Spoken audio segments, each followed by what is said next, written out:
Hey, welcome to the Good Vibes Podcast, the only podcast where we're feeling a bit animated. My name is Ramen, and joining me as always, it's the one and only ShadeX. Hello. And today's guest is the man who's won, I'm assuming, many trophies. How many trophies, man? One Emmy, but I've been nominated plenty of times. The man who won a real award as well, whatever that means. The man who won one Emmy and was nominated many times, the one and only Matt Daner. Hello. Yay, Matt Daner. Matt Danner. Matt Daner. Am I saying your name wrong? Yeah. Danner, not Daner. Danner. Danner, yeah. Didn't you tell me that pronounce it that way before, Ramen? Did I? I've been saying your name wrong, my man. I'm so sorry. Oh, good. It's better than Matt Donner, which I get sometimes. Oh no. And I'm no cannibal. Except for Halloween. Yeah, I've been saying it right. I didn't pick up on it, Ramen, but you might have. Yeah. Well, you can just call me Maddie. My friends call me Maddie. Cool. I get to call him Matt, yo. Awesome. So Matt has worked on many shows. You got Muppet Babies, Xiaolin Showdown.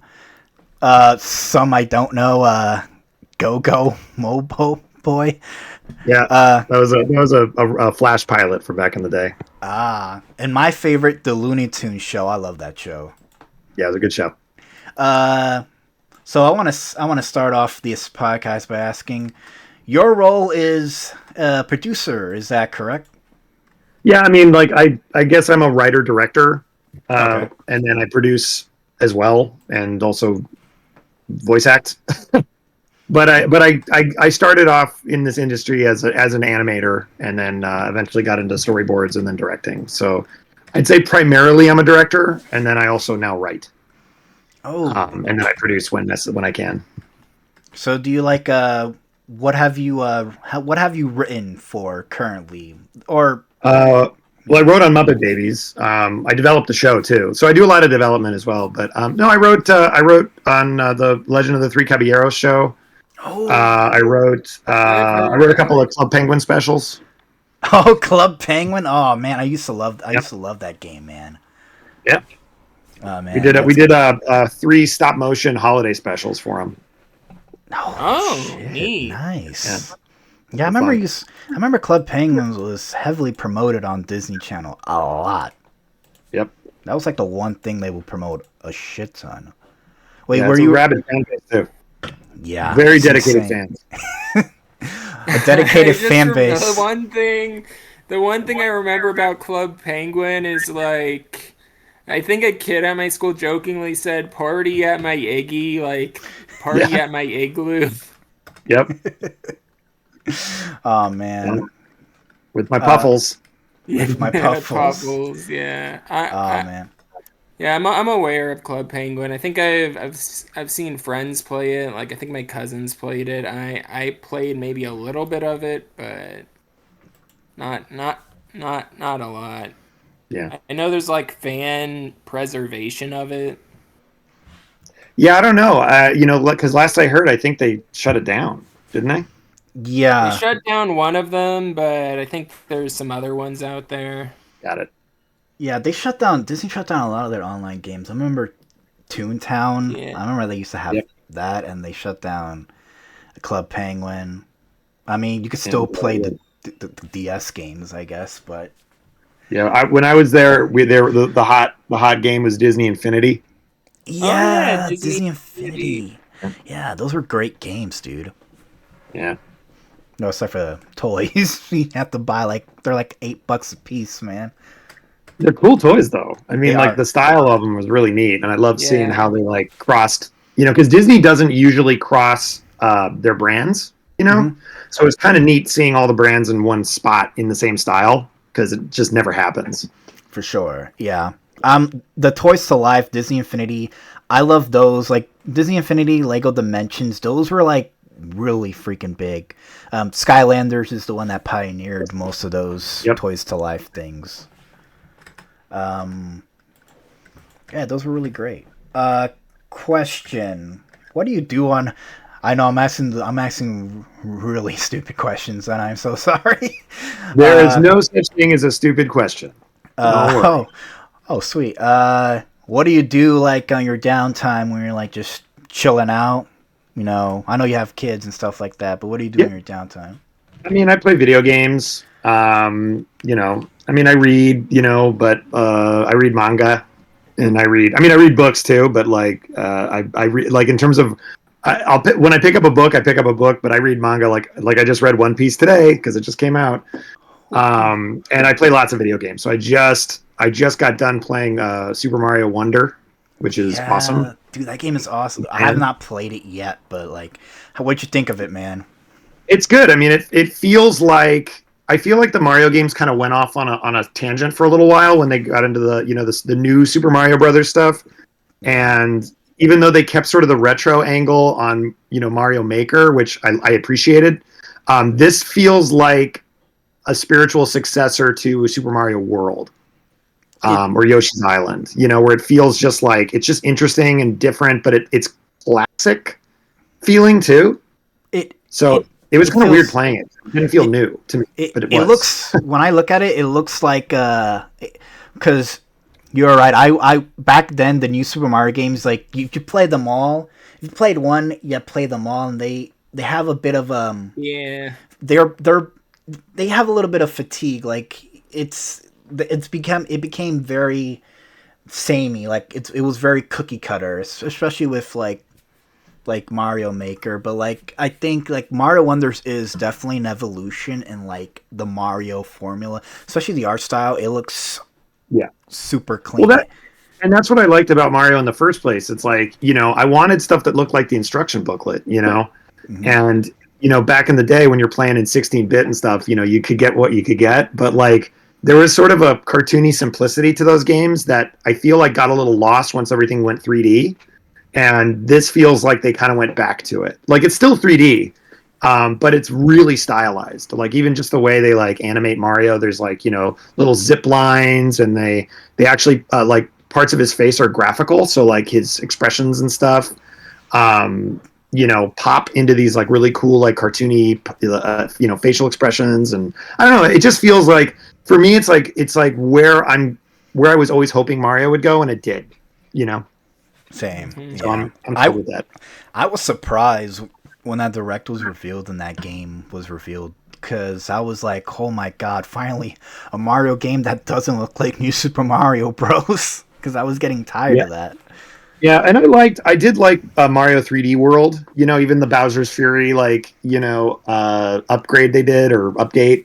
Mm-hmm. But yeah, Mario works in 3D just fine, but it always started off as cartoon, like flat and cartoony, and Mm-hmm. and so when they said a new 2D game, I was like, oh my god.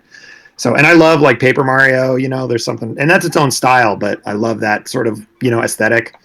It's just nice seeing Nintendo like kind of go back to what they used to do, which is they kind of create a neat style and stick with it and explore it, rather than like just kind of go the way of 3D, which I feel like a lot of games have done. Like everything's like hyper realistic, and which is fine, which is fine for those games. But I really like the cartoony ones. Maybe because I'm a cartoonist. I don't know. Definitely, bro. I do like the cartoony kind of games too. So like, yeah, cartoony type games. Like I recently got this is an old game, but the Rayman Origins, and I played a bit of Legends on my Switch. It was like one of the first games I got. Legends. Yeah, but Rayman games are rad. What? yeah, I said Rayman games are rad. Yeah, they are. they are. But yeah, I've been playing Origins, and I like. It's like 2D animated. It's really nice. Another game that has a nice art style to it is that Wario game on the Wii, the Shake game. Yep. Well, they actually did animation for that, like full animated cutscenes and stuff. Yeah, which is they awesome. did. They did. Yeah. Oh, okay. I also like the retro, like the sort of the new retro games, like like Shovel Knight, or Sea of Stars. I just started playing a new game called Garlic. I don't know how new it is, but it's awesome. It's like sort of a Metroidy, Mega Man-y kind of platformer game, but it's super like low pixel style, and it looks really good. I really like it. And it's funny. It's really funny. Oh, looks cool. I'm looking at the images.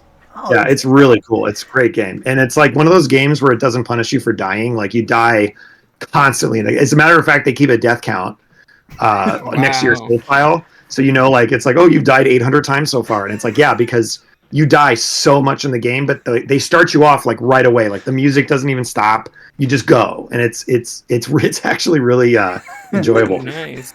that's Yeah. awesome. Oh, Oh man. The music's cool too. yeah. I'll probably pick it up when there's. I mean, it's not too much, but it Yeah, looks it's on the fun. Switch. I think it was on Steam. I mean, almost everything's on Steam first, right? If it's an indie game, Yeah. but I got it's it on the on. Switch now. What was your Yeah. what was your favorite games to play like as a kid, like growing up, as a child? Well, What were type of games like you Mario, played? Mega Man, were like definitely the two that stuck. But like my favorite ones, if I was gonna say my two favorite games of all time, they're for different reasons. But Mhm. Yoshi's Island, Super Mario World 2, Yoshi's Island is I can play that game anytime. I can pick it up anytime and play it. Like sometimes I'll just go through and complete it just for fun. And Chrono Trigger, which is Chrono my favorite Trigger. RPG. Haven't seen many Chrono Trigger fans. I know one of my friends is into those games. I know they're Yeah, pretty. I have a friend who likes Chrono Trigger. I Yeah. wish they would re-release it like they're doing with Mario RPG. Like I really wish they'd do something with it because it's so good. And like when you realize that you can beat the game in like 20 different ways, like it totally opens it up. And like you fight to search for every ending you can get, and it's really good game. Have you ever played any of those tall tale like games, like those story make your own story games? Have you ever played any of those? Yeah, I mean, I don't know, like uh, probably not like regularly. Because I do. That's not like those point and click games, right? No, tall tale makes story. I think yeah, Yeah, technically they I think yeah, are it is point and pointing. click. It's like They are, it's story solution, right? they are story solution. It's like I think they made a Batman one, Guardians of the Galaxy one. They made Okay. uh No, um I haven't played those. Is it Tall Tale or Telltale? Telltale. Telltale. Telltale. Yes. No, I played Telltale games. One of my friends is a writer for them for a while. Oh really? Um, yeah, and we do a lot of development together. But yeah, no, they're good. But no, like the kind of the games I was playing growing up was also like the point and clicks, like all the LucasArts games like Day of the Tentacle and Sam and Max and Grim Fandango and The Dig, and Like the Earthworm Jim classics. guy created a game called Neverhood, which was really cool. It was like a stop motion game. Oh, cool. Um, yeah, I love Yeah. that stuff. I would love an Earthworm Jim remake. I love those games. They're doing something with it. I think there's a series coming out. Yeah, There's there's an a Earth. series. Oh, there's an Earthworm Jim. Oh man, Rayman makes a comeback. And now Earthworm Jim. It's like the We're in the perfect age of timeline nostalgia, man. Like for real. everything's coming back. You Oh know. man. Yeah, I'm Um. not sure what's going on with Earthman and Jin because I saw like a CGI show. Like, might still be in development. I don't know because it was a Yeah. couple years ago. I saw a trailer. Yeah. I don't know what happened since, but I would assume that if they're going to do this, though, they're going to probably want to make a new game.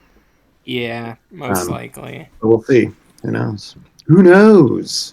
So I'm going to ask some questions about the shows you worked on. I think Shade also has some Sure. questions, but one of my like favorite Cartoon Network shows that I watched was the Looney Tunes show because I I'm a big fan of Looney Tunes, but like the show, I like the aspect of the show. I like how the show takes these characters and they put them in a suburban setting, and Yep. they honestly they feel like they feel like real characters is what I'm trying to say, rather than the whole slapstick thing. What was your role on that show, and like what do you how was it working on that show? Oh, it was cool, man. I mean, so I developed it. Originally, it was called Laugh Riot, and I got brought in by Sam Register and Peter Girardi, who are awesome, and they wanted to do something different with Looney Tunes, but that felt similar.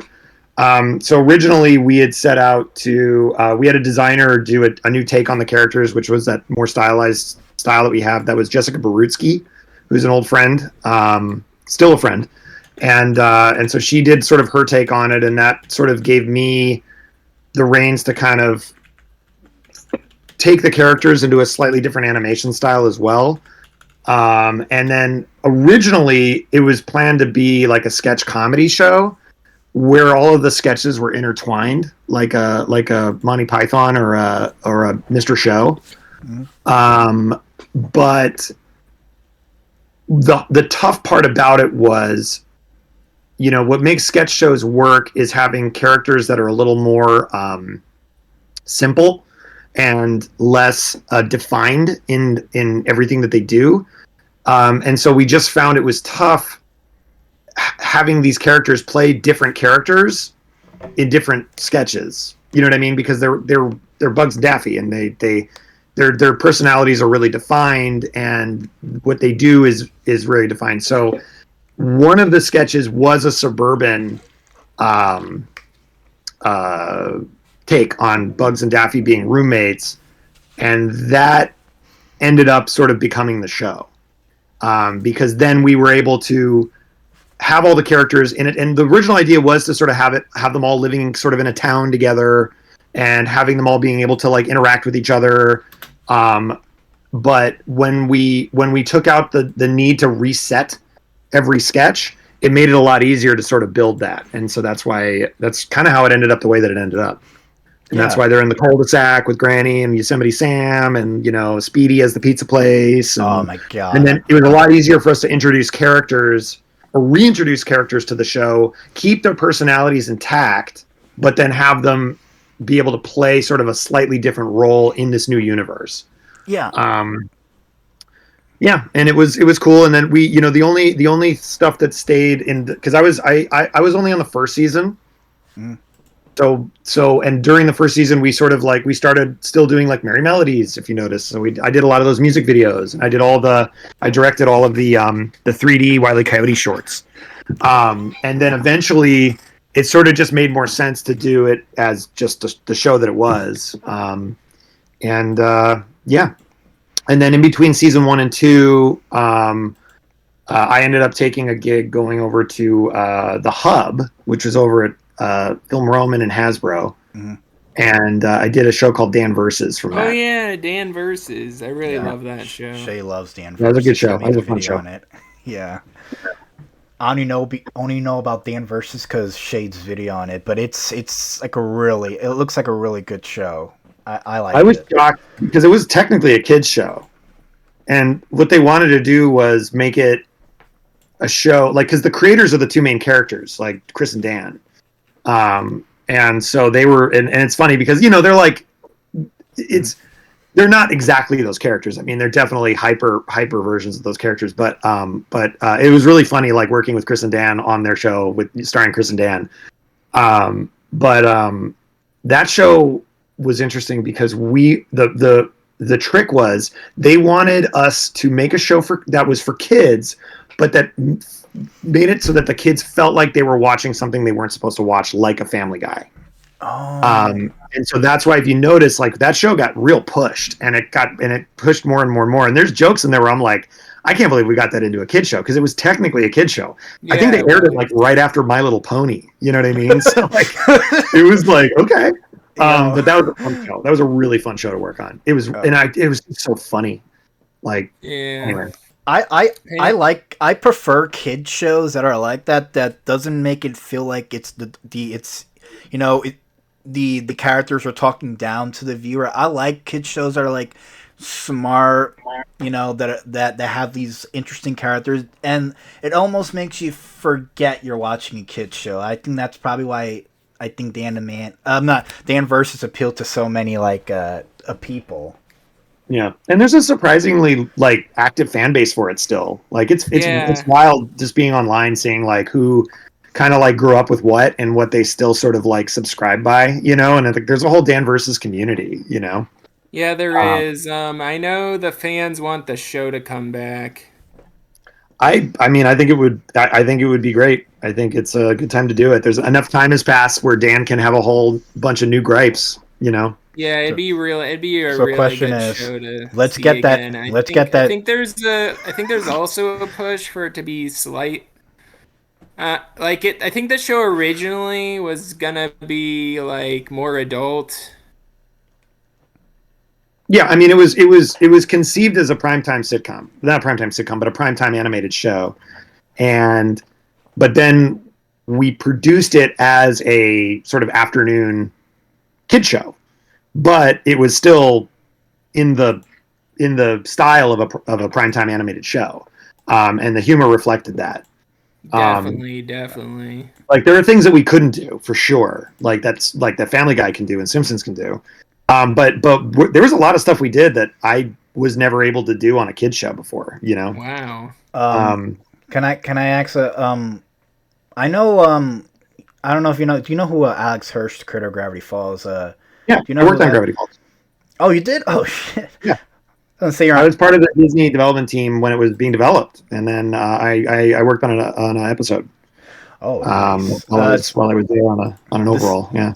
My question is episode notes because I think Alex Hirsch had a Twitter video where he had a ton of notes from Disney, like almost stacked pile high. Did you get a ton of notes from the people who made Dan versus on what you can and cannot do? Not really. Not really. Like I feel like they just sort of let us push, and then every now and again they'd pull us back. But they weren't. They wanted this. Like they asked for it. They wanted a show that kids could watch that where they felt like they were getting away with something. Was sort of our mission statement. That's an interesting mission statement, Yeah. definitely. Oh man. So no, not really. Like, I mean, we got standard best. Like, there's, if you notice, there's not really blood in the show. Like, we don't like dismember people. We beat people up and we poison people, and like, I think people die off camera. But again, like, we would just do what we were gonna do, and then we got pulled back, and we got pulled back. I mean, there was one I think where Dan actually blows up a car lot, a used car lot. Oh. And I mean, I couldn't believe it. Like he goes and gets a bunch of explosives and blows up a used car lot, and I was just like, we can do this? Up next, My Little Pony. And it aired, yeah. And then it's like, coming up next, My Little Pony, which, by the way, was a great My Little Pony. That was Lauren Faust and version with Rob Renzetti, who were both Foster's folks, on over at Cartoon Network. And that was the show that created the Brony. Yes. So it was a show watched by adults as well. So they kind of work together in a weird way, because I feel like a lot of the viewing base carried over. Yeah, like I remember that crossover between Dan versus and My Little Pony. It was like a bumper, and it was Pinkie Pie bedazzling his car. Yeah, that's why we did it. Like, because that was the joke. Was that all on the hub? Like, because I don't think that was the hub. That was the hub. Okay, because the hub does not exist anymore. No, I don't think so. Right?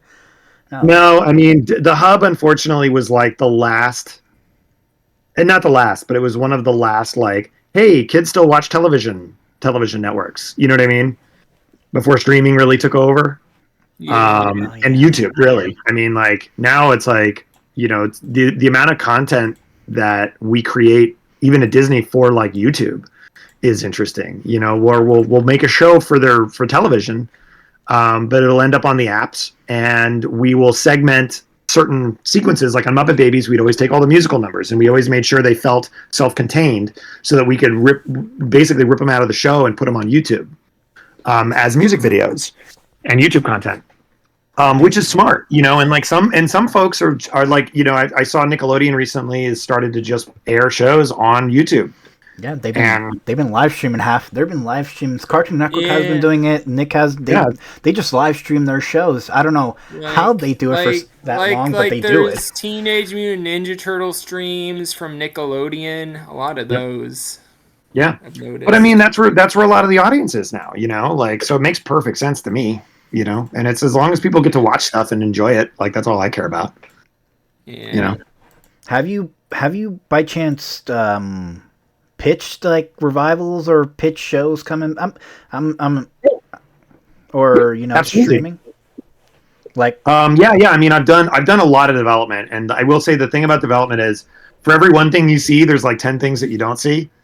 But absolutely, I mean, when I did during Muppet Babies, that's what Muppet Babies was hey, what's something that we can do with this brand to reach a wider audience? And my pitch was, well, Kermit used to be on preschool on Sesame Street, but after, in the 90s when Elmo kind of took over, like, you didn't really see the Muppet characters on Sesame Street very often anymore. So you had a lot of people that grew up, especially like millennial parents, that have kids now that that also don't know who Kermit was, like, because they didn't really grow up with him. Because I was an 80s kid, so I had Kermit in my living room every day.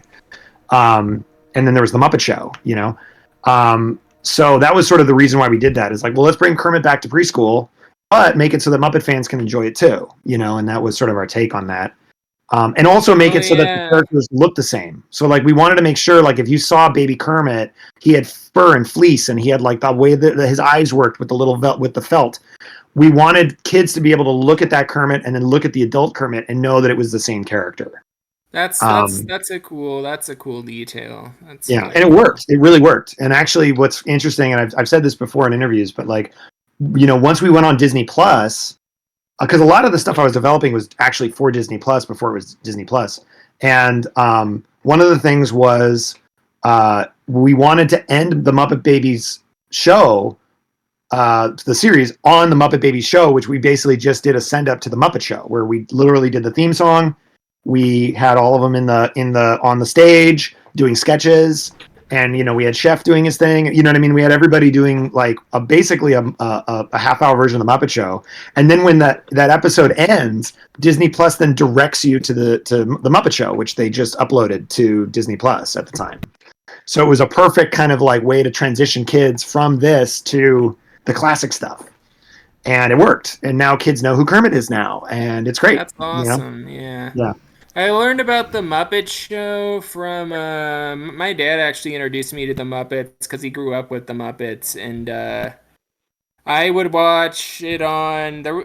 There was like some network it was on. I had like a VHS recording of a Muppets marathon. It was like years later. I think this was like 90s, early 2000s. I remember I saw Muppets in Space in theaters, so I grew up with the Muppets. That's cool. But that's kind of what it took, though, and that's sort of why the 2011 version did so well. And by the way, that was over 10 years ago now, if you don't feel old Yeah. already. But that version of the Muppets was, hey, parents being able to bring their kids to meet these characters for the first time, and it worked really well. But then 5 years later, the sequel came out, and there were all of these kids that were born in between that time who didn't experience the first movie, and that's when we realized we needed them. And what the Muppets used to be was much more constant. So, like, because during the Sesame Street days, Sesame Street was on every day. The Muppet Show was on every week. You know what I mean? But a movie comes out at once every 5 years, or something. So that was our sort of mission statement. There was to basically create stuff that could keep them alive in between the bigger projects. And so that's why, if you notice, they started doing like the Muppet Thought of the Day on YouTube, and like there was a lot more content that was smaller and bite-sized to keep people sort of engaged. And then we became like the weekly show. And then they also at the same time did the ABC show. So we were sort of hitting them on, but that was a more adult show. So we were trying to hit the audience from a lot of different angles. And to a certain extent, it worked. I mean, all of the shows that I'm talking about are done, but guess what they just did? They just did the Electric Mayhem show, and everybody loved it, and it just got nominated for a ton of Emmys, and they deserve every one of them because For real. now people are familiar enough with these characters where now they can do spin-offs, that actually work. And so I think, at the end of the day, I feel really happy that, I was able to at least play a part in that. Because it takes a village. There's a lot of people involved in the Muppets, and they're all great people. And I had a great time just working with them and getting it all going. But that's like one example. Like, I did Legend of the Three Caballeros, which was like a Donald Duck reboot, where we were trying to because for a while Donald Duck was only in preschool, and there was like the Mickey Mouse shorts, the Paul Rudish shorts, which are great and funny. But there wasn't really a Donald centric show that was classic Donald, which was like Donald, the angry, complaining, we were calling him the Larry David of cartoon characters, like he was a likable, unlikable, angry creature, I'll just say. Yeah. And we were able to get that back, and we were able to do that too. And that was kind of the idea, but it was also to bring Donald to streaming, and say like, hey, here's how you do a streaming Disney show. I remember that show is like available internationally for a while, if I remember correctly. It was leaked. So what happened is that we were developing that show for Disney Plus as a Disney Plus original. But there was, when they were doing beta testing for Disney Plus, it was called Disney Life. And this is when they were testing doing a streaming. That makes sense. And so, but they only did it in a few places, which was like, I think Europe and like some places in Asia, and somebody, I think in the Philippines, leaked it to the world before it was supposed to come out. And that was it. And then everyone got to see it. And so, it sort of became like this weird, like, well, why would Disney do this? And why would they just leak it? And like, it became like a mystery that didn't really exist, which was kind of fun. And then Disney Plus launched, and it was part of the launch. And then eventually it aired on Disney Channel, just like over the summer as like a special. But yeah, no, it was literally just created for Disney Plus as a bingeable show that connected. That was like, you watched it, you started at the beginning and you watched it to the end. Nice. But yeah, that was one of them. That was one that saw the light of day. There was a lot of projects, that we had done that just didn't happen for whatever reason. But that's development, Yeah. Gotcha. Nice. I actually have a Muppet question. So I know for the Muppet movies, like back then, like I think before the Muppet, correct me if I'm wrong, the Muppets 2011 one is sort of what sort of made the Muppets, brought the Muppets back into the spotlight, because I know from my research, the IP was somewhat dormant. There wasn't a Muppet movie at all, or any sort of thing related to the Muppets for a while. And I know the 2011 one definitely sort of pushed it. Yeah. Oh. Yeah, the right? reality is like, yeah, no, well, unfortunately, it's sad to say, but Jim Henson passed right in the middle of his whole run, so like the first three Muppet movies were, Jim Henson movies, right? Like Frank Oz and Jim Henson movies. Well, it's, the whole gang, obviously. And then, afterwards, the Henson Company kept it alive, and there was Muppets Christmas Carol and Muppet Treasure Island and Muppets in Space, and there were a bunch more specials and movies that had come out that were, I guess, well, not all of them were theatrical. Like there were some that just went straight to Disney, because also at that time too, I think Disney bought the Muppets, so like they were figuring out what to do with it now. But yeah, I'd say you're right. Like the 2011 version definitely showed the world that the Muppets are cool and that they still exist, and that like, and like, hey, remember? And, and it did very well.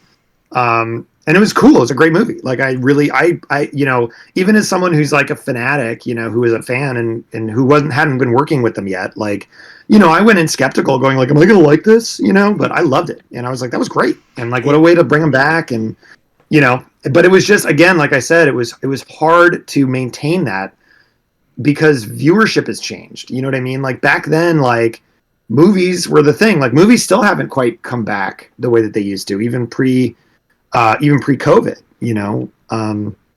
So again, that's why, you know, when I eventually ended up working at Disney again in 2015, that was sort of the task, is how do we do, you know, we were the advanced media group, where our thing is to take this content and do everything except for television and movies, and that included streaming, because streaming Disney hadn't been doing yet.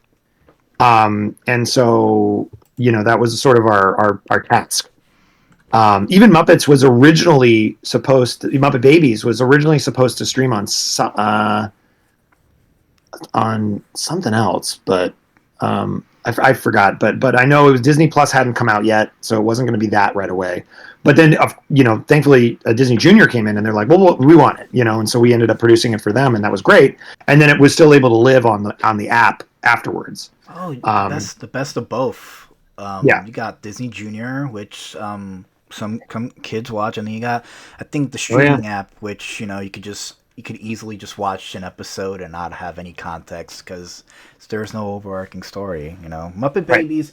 I'm not a Muppet Baby fan, but like I know kids are definitely into that. So and the parents that grew up with the '80s one, that we were also going for them too. Of like, hey, in the same way with like Muppets 2011, like we were like, hey, here's something you can watch with your kids that you can both enjoy. Definitely. You know, like co-viewing was definitely the plan. So and that's why we put in classic Muppet jokes for the Muppet fans and classic characters. And we got to, every season, you know, whenever we got a new budget for a new season, we're like, all right, which Muppets are we introducing this season? You know, and we pretty much brought in all of them, like, you know, but that was sort of the concept of it. But it's hard, you know. I would say my favorite Muppet, and this is because I love the 2011 movie.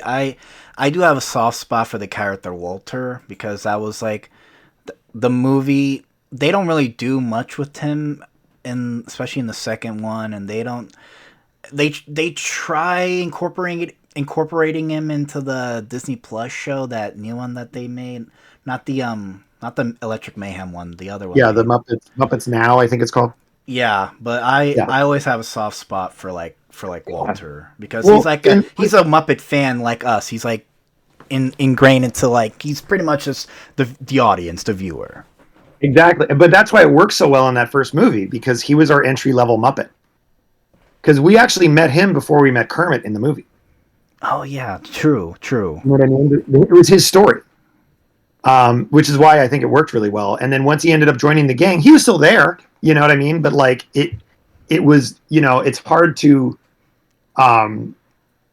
you know, you can't tell the same story again, you know? And it's interesting because you know, almost how the Muppets are, you know, over the years were created, they almost got created for when they needed them for a sketch or something, you know? And then as soon as people kind of fell in love with the character and the character found its personality, it stayed.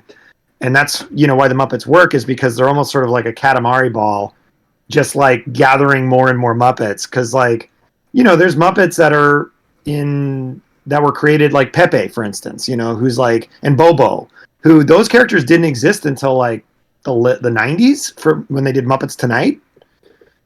But now they're part of the gang. You know, you just look at them as all like the gang. And so I kind of think Walter sort of fits into that, where he was created for a specific purpose, but now he's there whenever you need him, you know? Yeah. And I think that's what's cool about that. That's always what I loved about the Muppets, is that it's an ever-growing family. If Disney, if you're hearing this, give us a Walter Center show. Joking. We'll get him on the phone. Hey, Mr. Disney, have I got an idea for you?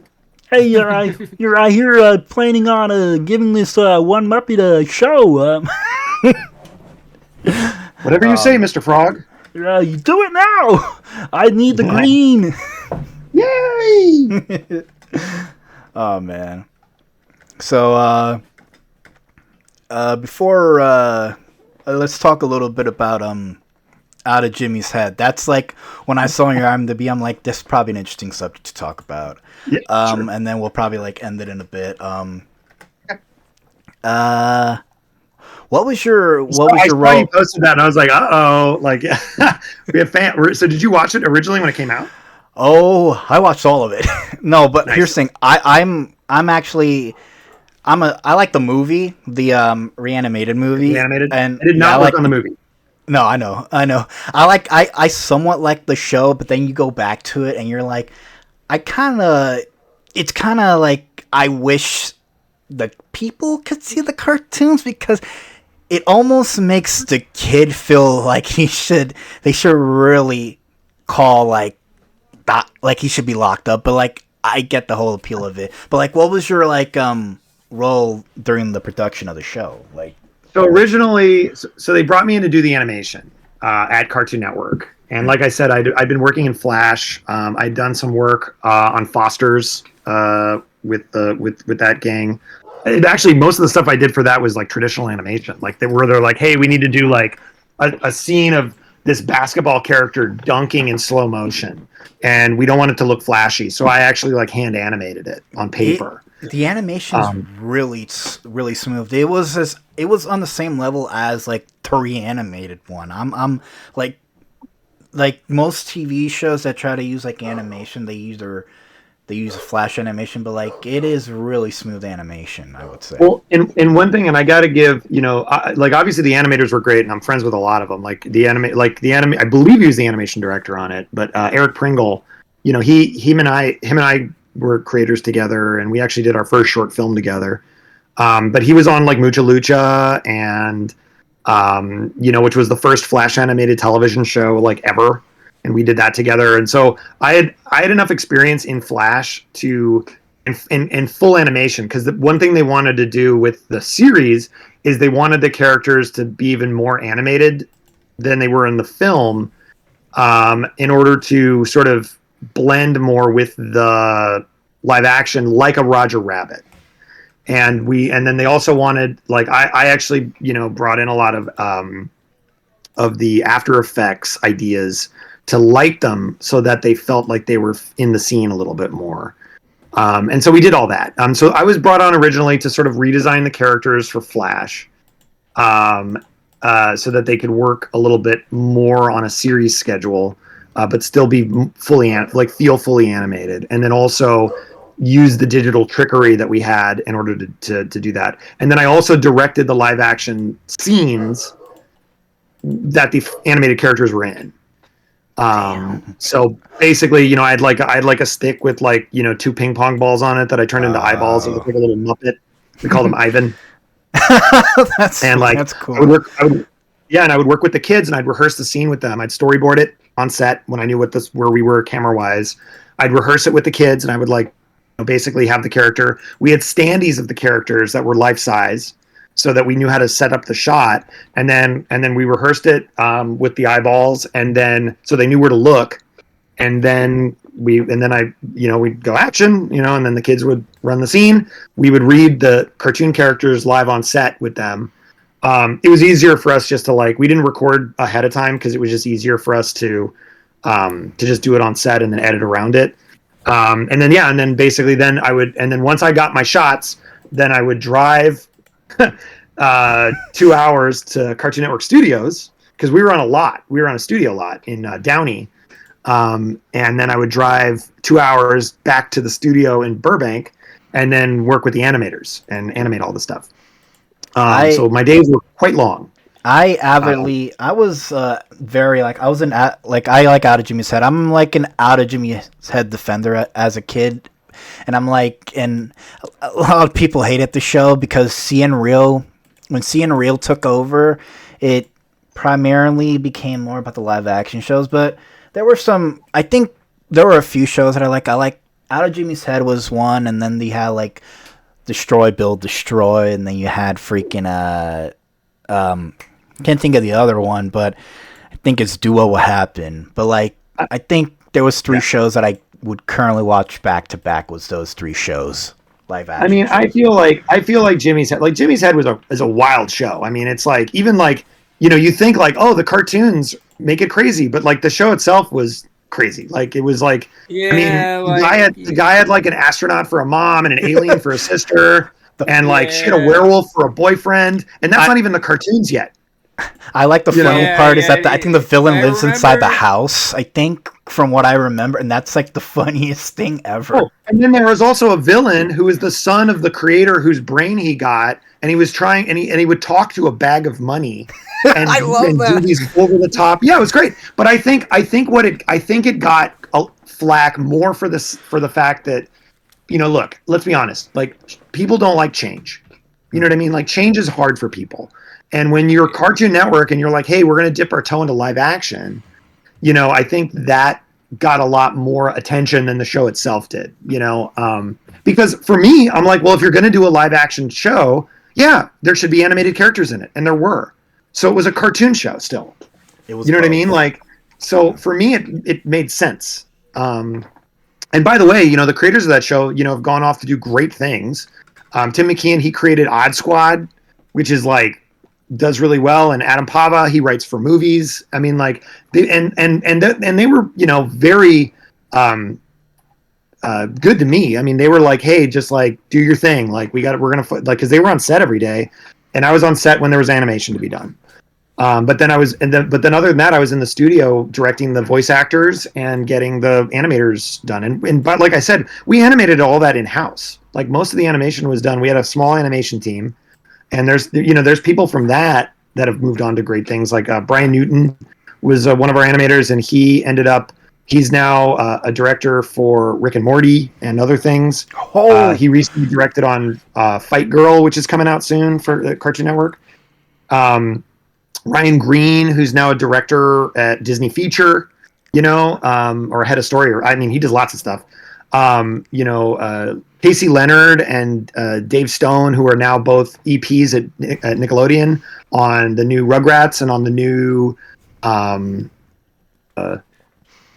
Fairly Odd Parents, like live action show. So like they're all doing great, and like it was interesting how this whole team really like. And Eric Pringle, like he was he was an animation director on Foster's, but he also helped us out on Jimmy's Head, and now he's like the director of animation for Teen Titans Go.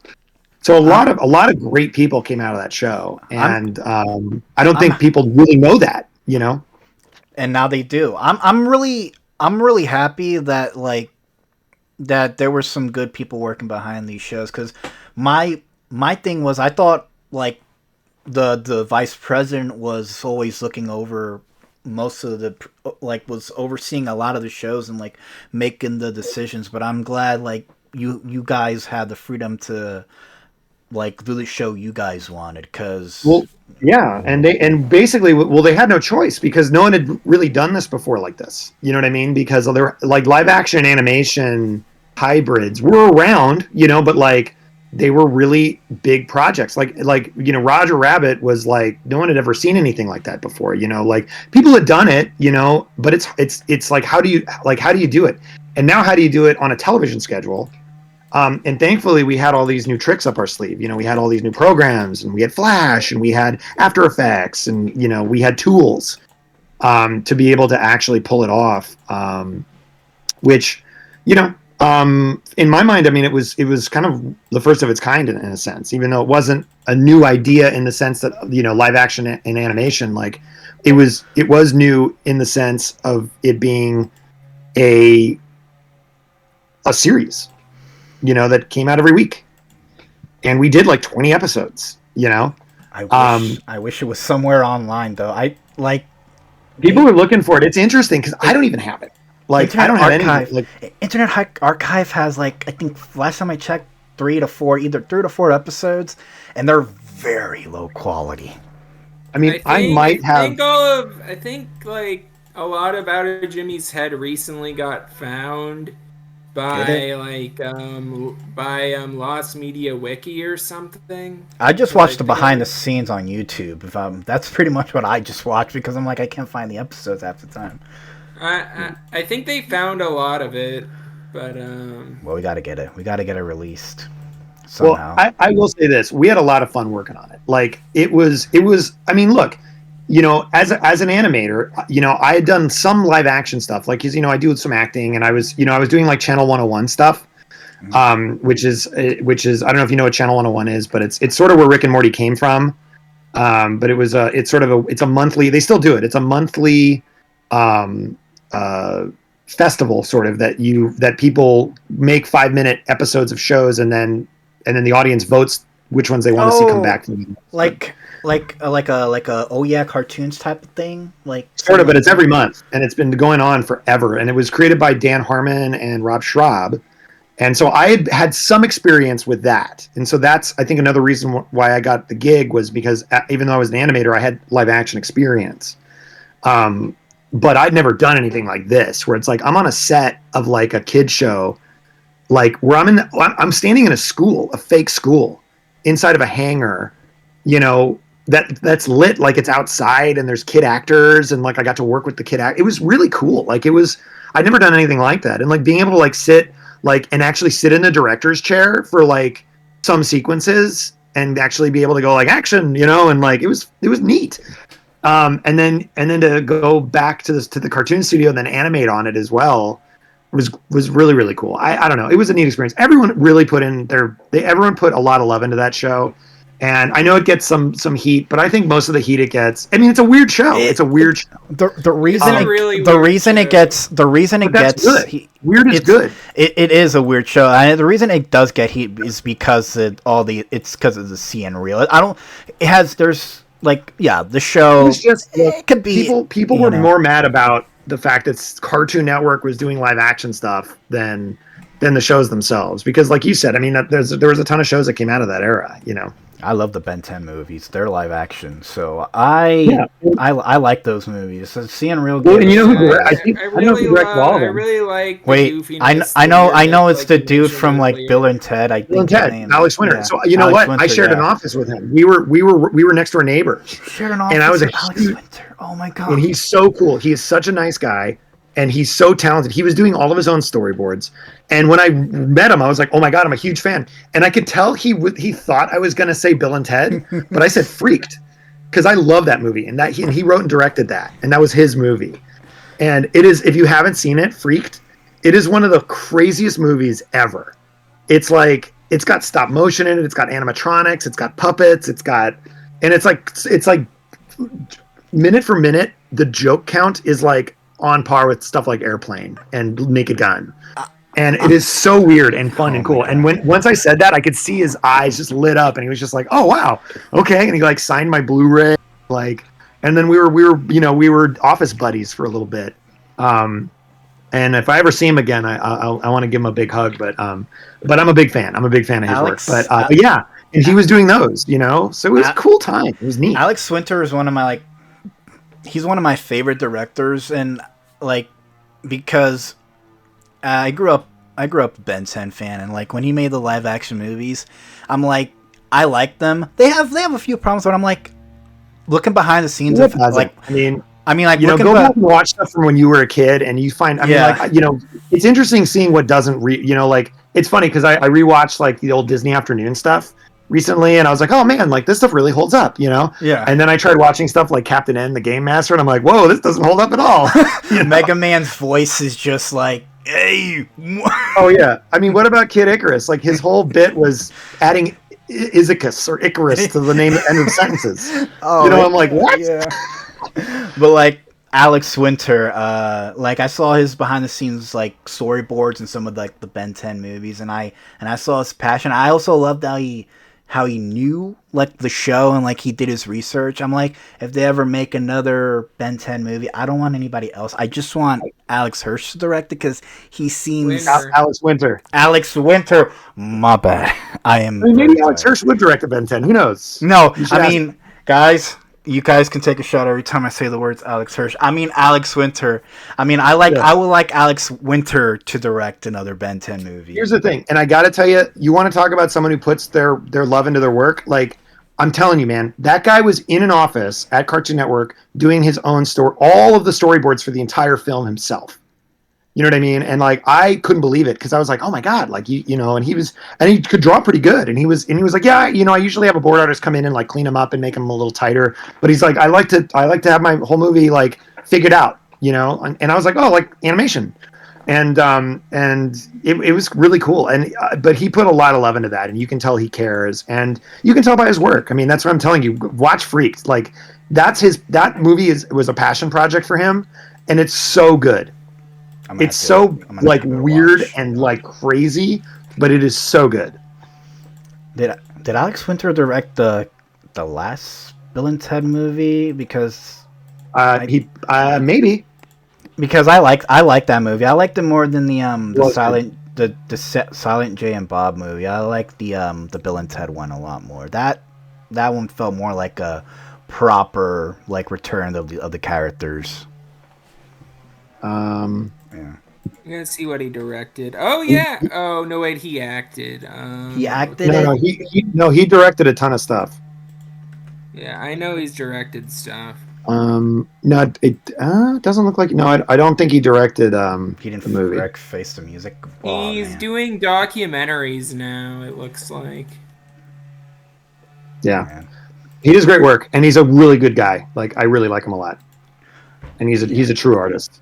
Sorry, I'm not saying that anybody else isn't, but I'm just saying like during that era, I got to meet him, and that was cool. It was cool as hell. Sorry, Alex Ventura. I said Alex Church like 3 times. Don't forget it. He's a nice guy. Don't forget it. But actually, speaking of while we're on the subject of Out of Jimmy's Head, there's actually another show that I feel was inspired by Out of Jimmy's Head. I always say this. I'm like, Kirby Buckets was a Disney show that also had a mix of like animation with live action, and it honestly, when I watch it, because I'm a big fan of those kind of shows, it gives me like Out of Jimmy's Head vibes for sure. That's why I'm like, I haven't seen it, so I don't know, but based on the image that you sent, I can see the comparison. Yeah. Oh yeah, and speaking and like Alex Winter apparently directed 2 episodes of that. Wait, he directed Kirby Buckets? 2 episodes. Well, there you go. There's the connection. Weird, man. There's the connection. It's all connected, man. It's all connected, dude. But Shay, do you have all your questions you want to ask? I'll see what I have written down. You want to do a rapid fire wrap up? We're gonna do a rapid fire wrap up. 1. What did you eat for dinner? I haven't had dinner yet. What did you eat for breakfast? A bagel. Oh, bagel. Nice. Cream cheese or butter? Actually, I was out of cream cheese, so I had to do a square of American cheese. Oh. Which was kind of gross, but I had to eat something. Okay, I got 2. What was it like transitioning from an animator to a producer to a voice actor? And I know you directed that Night at the Museum movie. Yep. More recently. Well, here's the thing. It's weird because like if you look at my career path, it looks like I transitioned, but in reality, even early on, I was doing all that stuff at the same time anyway. Because what you don't see on my IMDb list is like I directed a ton of pilots and produced a ton of pilots for Warner Brothers, for Cartoon Network, for Disney, and Nickelodeon. So there's a lot of work that I've done that you haven't seen. And during that time is when I learned producing and I learned show running and I learned voice acting because I would do a lot of my own scratch. And even though I had done like I got into voice acting doing Shaggy from Scooby-Doo, as a kind of a fill-in for Casey Kasem when he couldn't do stuff. So Casey Kasem couldn't do it, and like I'd do it, Scoob. And so I would do that stuff. Sorry. So and then Kermit I got because originally I had just done all the scratch for the pilot, to pitch the show. And eventually like I got a shot to audition, and 8 callbacks later I got the role. So again, like a lot of the stuff I was doing, I was already doing. And so like almost every pilot I've ever done, I'm a character in it. I do some voice in it. And it's usually because I'll do all the scratch and then I'll have one voice that sticks, and or sometimes like a friend will ask me to do something or but yeah, so there wasn't really a transition as much as there was a growth that happened all sort of simultaneously. If that answers the So question. you're saying you're a master of voices, is what I'm hearing. I do lots of voices. Oh. There's tons of voices. You've probably heard me in lots of cartoons and didn't even realize them. Oh my Yeah, god, I'm going like to have to dig now. so you were in a bunch of how many Scooby-Doo movies were you in? As a Like again, so I was uncredited in those because a lot of them were like I did fill in or scratch or whatever. But I did, I don't know, like 4 or 5. I knew Scooby was in the directing chair. He Because I probably did give you the first one I credit. did was Scooby Doo on Vampire Rock, or no, Scooby Doo and the Vampire. And then I did Scooby Doo and the Pirates Ahoy, and then I did Scooby Doo and the Phantasaur, and I did Scooby Doo, and I did a lot of like Scooby stuff that's not even credited because it was like commercials and stuff, like promos and things like that. I can't even remember half the stuff. Someone actually sent me one going like, "Was this you?" Because it's not Casey Kasem. I'm like, I don't know. I can't even tell anymore. But Phantasaur, that's the one where Shaggy goes into a bar and beats people up. I Like, believe dude, it is. it's time to Like, fight. man, Matthew Lillard. Matthew Lillard was in it Yeah. at the. Well, and he took over. So, like when Casey Kasem stepped down, Matthew Lillard took over, and that was a great move because he was Shaggy. And talk about a guy who cares about the character. You know what I mean? He loves that character. He's the embodiment of Shaggy. Him and Casey Kasem Yeah. were the He was embodiment of Shaggy. great move on that one. Yeah. But yeah. That's it? Is that it, Mr. Shade? You might also have what was your favorite show to work on? Ooh, boy, that's a really hard question. I'll be honest. I really liked working on shows for different reasons. Like, for instance, like I loved working on Mucha Lucha, and the reason why I love that show is that I really liked feeling like I was doing something that was new that the world had never done before. And I sort of take that into all of my shows. I always try to bring something to the show that no one's seen before, even if it's small. And so Mucha Lucha, that was that. It was a fun show, but I really I got to learn television. Like that was the first television show that I worked on. It's not the first TV show I ever worked on, but it was the first one where I was like in a studio on a crew doing an episode every week. You know what I mean? And so that was really cool. And then Xiaolin Showdown was the first time I got to sort of develop a show and develop a style for a show. And I was a huge Kung Fu fan, like Kung Fu cinema. And so I brought that in and I got to a lot of the showdowns. I boarded myself even when I directed on it. Oh man, we forgot to talk about Xiaolin Showdown. Well, we're doing it now. I love that show too. Yeah, and it's a great show, and I got to art direct it, and I got to not art direct it, but I did all the original character designs. I got to do the intro. I mean, and I helped. I got the show. I helped build the show, and actually, that's where I learned how to show run because Eric Radomski was the EP on that show, and you might know him from Batman the Animated Series, Freakazoid, and a bunch of other great shows. And he taught me how to show run. He took me under his wing and taught me not only how to direct for television, but how to run a crew. And so that's why I love that. I loved working on Coconut Fred. That was such a weird show, and that was definitely there was definitely a mad dash to chase SpongeBob, but we were gonna do, and we knew we were doing that, but we were like, you know what? But let's bring something different to it, and that's why we got to do that weird photo style where we actually took photographs of textures and stuff and built little props and stuff and made that show weird and interesting looking. And that was the first show that I supervised directed on, and then after that, Dan Versus was the first time I got to produce on a show. Looney Tunes I love doing because I got to work with the Looney Tunes, and that was amazing. And feeling like you're part of that history is really cool. So I don't know, I can't give you an answer. I can say I love all of these shows for different, I love Muppet Babies because I got to be Kermit on it, and who gets to do that? It's that's awesome. It's very rare. And so, wait, am I in the room with the one and only Kermit the Frog? I am Baby Kermit the Frog. That is me. Oh my god, that's awesome. I got to do Rolf the dog. I got to do Rolf and the Swedish chef, and I got to do all these cool, I got to do all the Jim Henson voices on the show, and that was so cool, and no one ever gets to do that kind of stuff, and I did, and I really appreciate it. So it's almost impossible for me to say what my favorite thing is because I love them all for different reasons. That's like picking a favorite child. You just can't do it. Yeah. I mean, maybe you can, but I can't. I was gonna make a joke, like, you sure? I'm sure some people can, but not me. Oh, I love them all equally. No, but I love them all for different reasons. I mean, that's really what it is. You know, they all mean something different to me. Well, let's ask you an easy question. Favorite food? Go. Wow. Oh my! I'll just say sushi. I'll just say sushi. I love sushi. Sushi. Fair. It was like, Sushi's good. I thought you were saying. I thought you were gonna say I like all types of food. I was gonna say No, sardines. that's a broad net.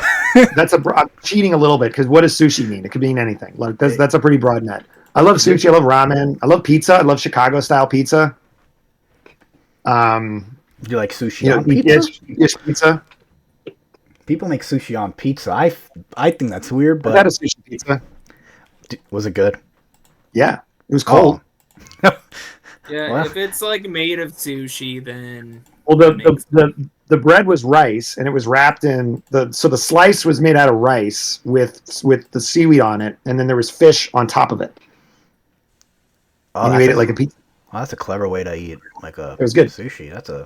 I mean, it fell apart after every bite. Like it just dumped rice on your plate. But it was fun to like take the first bite. You know, Food is fun when it falls apart. You ever eat like a freaking burger from Applebee's? It's best when it falls apart.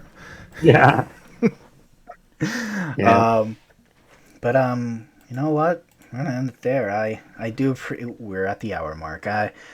No lie, Matt Daner, we're in the presence of greatness, and Thank like you. Wayne's World, we are not worthy. We are not worthy. We're all pals here.